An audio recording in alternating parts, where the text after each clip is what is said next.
सर्वांना नमस्कार. पंढरपूरच्या या पावननगरीत मी प्रथमतः माझी कविता सादर करतोय. मला थोडंसं समजून घ्या. मी नवीन आहे. का कोणास ठाऊक हल्ली मी एकटाच असतो.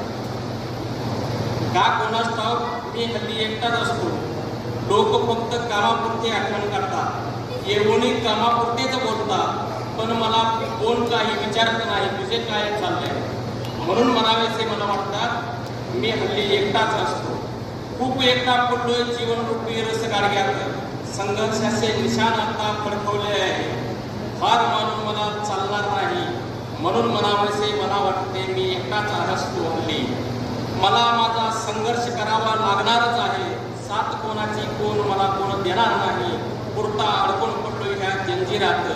मीच काढणार आहे मार्ग माझा. थोडा वेळ लागेल मला सावराया, पण मी डगमगणार नाही. म्हणून म्हणावेसे वाटते मला मी एकटाच असतो हल्ली. आता निशाण फडकवले आहे. आता विजयाचे गुलाल उधळल्याशिवाय मी शांत बसणार नाही. म्हणून म्हणावेसे वाटते मला मी एकटाच पडलो आहे आता इथे.